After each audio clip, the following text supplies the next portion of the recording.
Again, Bwana Cherargei is saying that simply because Uhuru Kenyatta is back and is trying to revamp the Jubilee Party, he should be denied his retirement packs. Do you agree?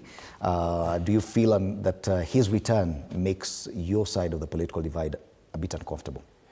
I believe, I think I have responded on the issue once or twice when I was here in TV 47.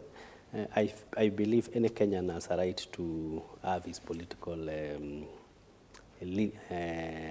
alignment, and constitutionally they have that freedom to choose whichever they want to align with. So that is the former president's prerogative to either decide, like any other gentleman, when you have served this country for 10 years, to go and rest and do other things, or to come up with to active politics. And I believe the problem that we faced is that he is the youngest retired president. So I believe he still feels he has the energy to determine whoever wants to be the president, and that is his prerogative rights, and we should deal with the scenario that we find that one creates.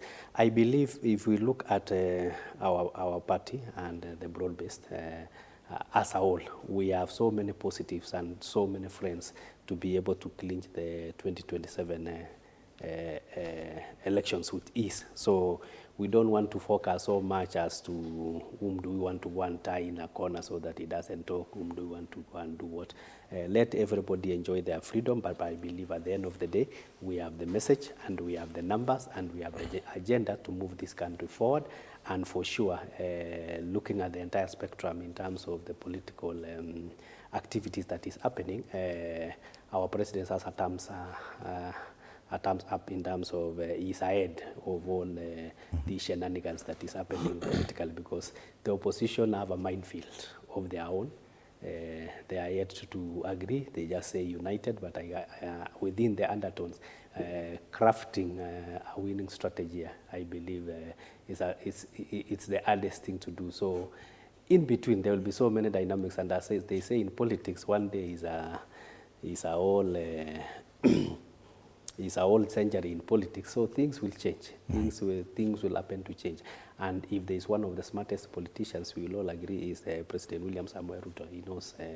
He knows when to strike, he knows when to form coalitions, he knows when to do what he has to do. So I believe you're not worried. We are not worried. So okay. Let us not focus so much on the unity. And you know what happens is that I believe at the end of the day, that's my belief, that Uhuru Kenyatta will, in future, might join hands with the Honorable Regard, the Wamunyoro, to agree on their own.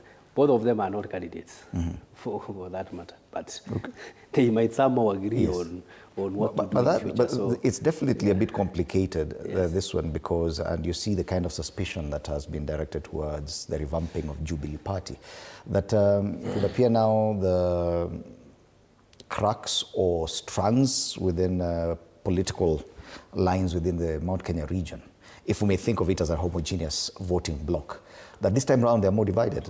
Now, especially because with the DCP as a new party, and the fact that some members of parliament from that region still belong to UDA, and they're quite a number that declare support for the deputy president. And now we see the return of Jubilee, which predominantly would seek support from the same.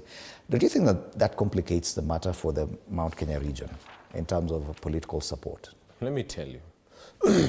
The reason that DCP is not as strong as it should be right now is because of the number of Kikuyu-speaking MPs and MCAs who are still within UDA. Let me explain.